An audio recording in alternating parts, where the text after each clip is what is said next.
Bonjour, si nous sommes installés aujourd'hui dans un studio de télévision, c'est pour vous parler de certaines facettes du travail de mise en onde d'un réalisateur d'émissions de télévision avec lesquelles les étudiants du programme de production télévisuelle devront se familiariser.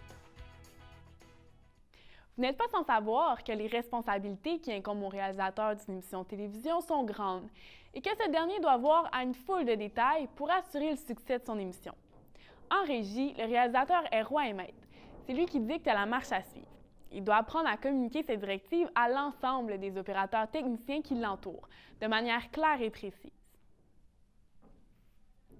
Si le réalisateur veut que je m'adresse à une autre caméra que celle à laquelle je vous parle en ce moment, il doit transmettre ses directives à son régisseur de plateau qui, lui, au moyen de gestes précis, me fera comprendre qu'un changement de caméra est imminent. Avant l'enregistrement, le réalisateur aura pris le temps de préparer une liste détaillée de plans de caméra pour chacune de ces caméras, de manière à ce que chaque cadreur sache exactement quel cadrage employer et à quel moment. Les caméramans sont d'ailleurs embauchés pour leur sens artistique, leur rapidité d'exécution et leur capacité d'adaptation à toutes sortes de situations. Au moment même où je vous parle, la caméra 3, telle que demandée par le réalisateur, se déplace pour aller cadrer une image posée sur un chevalet. Vous pourrez voir cette image dans un instant, car c'est aussi la responsabilité du réalisateur de montrer aux téléspectateurs des images qui sont en parfaite synchronisation avec les propos tenus par l'animateur.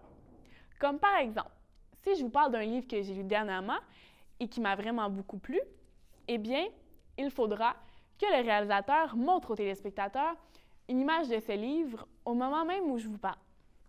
Avant, ça serait beaucoup trop tôt, puis ça gâcherait la surprise, et après, ce serait trop tard et ça risquerait de frustrer les téléspectateurs. Et si, au même moment, je vous disais que ce livre, vous pourriez vous le mériter en composant un numéro de téléphone, eh bien, le réalisateur serait tenu de montrer ce numéro de téléphone à l'écran assez longtemps pour que les gens puissent le prendre en note, bien évidemment.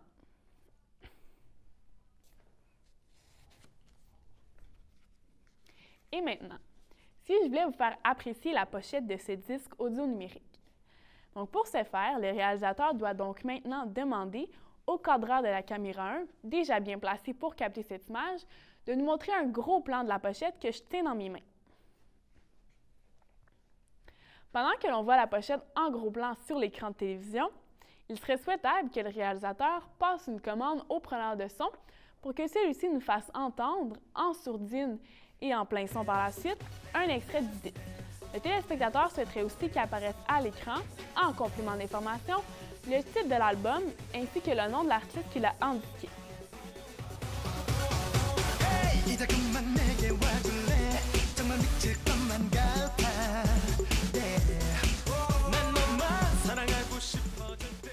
Il va sans dire qu'il est toujours préférable, dans la conception des incrustations pour la télévision, d'utiliser des caractères sobres de bonne grosseur, dont la couleur se détache bien de l'arrière-plan et qui sont faciles à lire.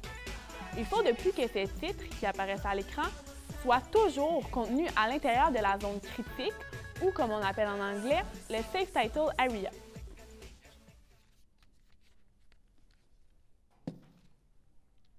Il est toujours possible pour un caméraman débrouillard et à l'œil entraîné de rehausser une prise de vue ou un cadrage en y ajoutant un mouvement de caméra. Comme sur la photo que vous voyez à l'écran en ce moment, il est possible et même très intéressant d'exécuter un zoom out pour nous faire découvrir d'autres informations que la photo contient. C'est là une bonne technique pour capter l'attention du téléspectateur et rendre notre communication plus vivante. Le zoom est un mouvement possible, mais il en existe d'autres qu'un réalisateur se doit d'utiliser dans ses communications, comme le panoramique par exemple, que vous allez voir dans quelques instants, et qui lui aussi nous permet de rehausser la qualité de notre document télévisuel en même temps que de dévoiler de nouvelles informations aux téléspectateurs.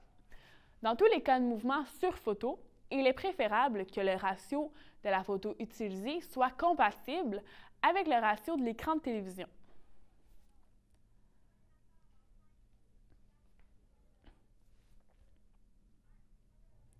En conclusion, maintenant, signalons qu'à la fin d'une émission, le réalisateur a fort à faire pour s'assurer que la fin de son émission se déroulera sans bavure.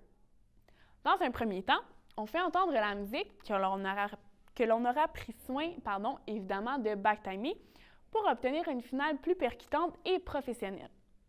Il incombe à la script, aussi appelée assistante à la réalisation, de s'assurer que le preneur de son roule sa musique au moment opportun pour respecter le minutage. Après la musique, il faut penser à une finale intéressante du point de vue des plans de caméra. Ici, aujourd'hui, par exemple, on demande à la caméra 2 de faire un zoom-out, d'un plan buste à un plan d'ensemble du studio.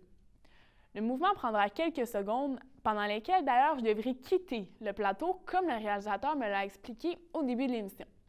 Et c'est sur cette image du décor vide que l'on fera défiler le générique en incrustation. La musique, quant à elle, se terminera 1 seconde avant la fin de l'émission, ce qui nous oblige à faire un fondu au noir. Merci d'avoir été des nôtres et bonne réalisation.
Bonjour, si nous sommes installés aujourd'hui dans un studio de télévision, c'est pour vous parler de certaines facettes du travail de mise en onde d'un réalisateur d'émissions de télévision avec lesquelles les étudiants du programme de production télévisuelle devront se familiariser.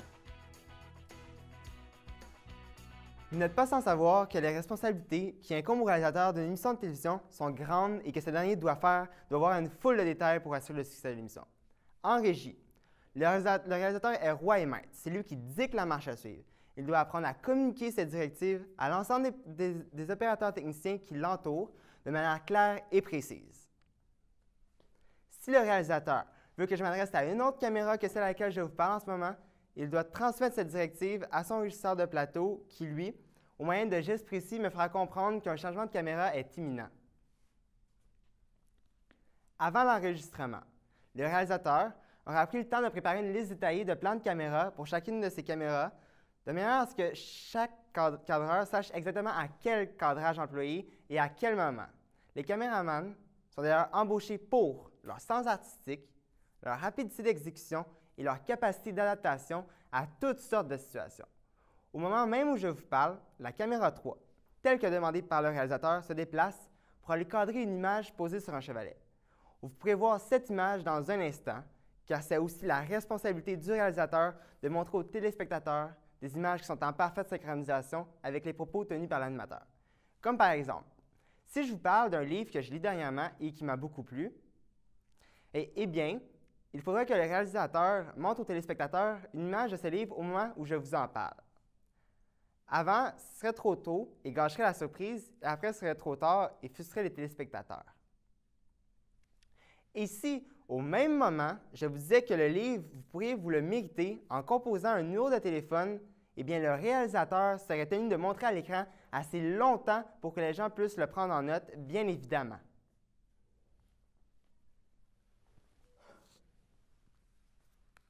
Et maintenant, si je voulais vous faire apprécier la pochette de ce disque audio numérique, le réalisateur doit donc maintenant demander au cadreur de la caméra 1, déjà bien placé pour capter cette image, de nous montrer un gros plan de la pochette que je tiens dans mes mains. Pendant que l'on voit la pochette en gros plan sur l'écran de télévision, il serait souhaitable que le réalisateur passe une commande au preneur de son pour que celui-ci nous fasse entendre, en sourdine et en plein son par la suite, un extrait du disque. Le téléspectateur souhaiterait aussi qu'apparaisse à l'écran un complément d'information, le titre de l'album ainsi que le nom de l'artiste qui l'a indiqué.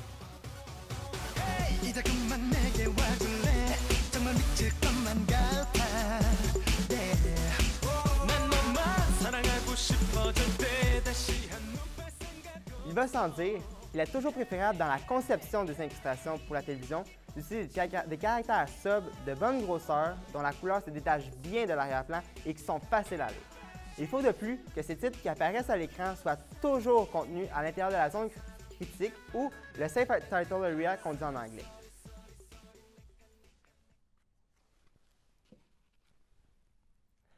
Il est toujours possible pour un caméraman débrouillard et à l'œil entraîné de rehausser une prise de vue, un cadrage en y ajoutant un mouvement de caméra. Comme sur la photo que vous voyez à l'écran en ce moment, il est possible et même très intéressant d'exécuter un zoom out pour nous faire découvrir d'autres informations que la photo contient.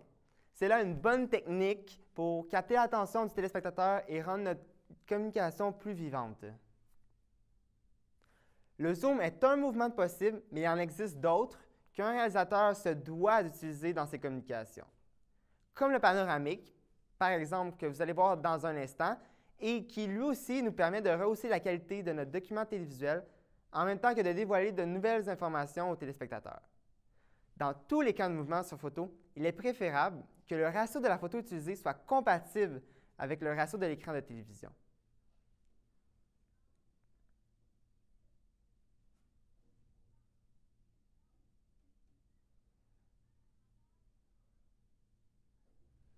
En conclusion, maintenant, signalons qu'à la fin d'une émission, le réalisateur a fort à faire pour s'assurer que la fin de son émission se déroule sans bavure. Dans un premier temps, on fait entendre la musique que l'on aura pris soin évidemment de backtimer pour obtenir une finale plus percutante et professionnelle.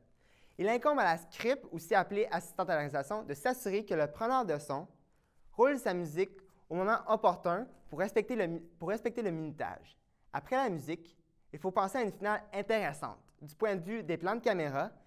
Ici aujourd'hui, par exemple, nous demandons à la caméra 2 de faire un zoom out d'un plan bus à un plan d'ensemble du studio. Le mouvement prendra quelques secondes, pendant lesquelles, d'ailleurs, je devrais quitter le plateau comme le réalisateur me l'a expliqué au début de l'émission. Et c'est sur cette image du décor vide que l'on fera défiler le générique en incrustation. La musique, quant à elle, s'éteindra une seconde avant la fin de l'émission, qui lui nous oblige à faire un fondu au noir. Merci d'avoir été des nôtres et bonne réalisation.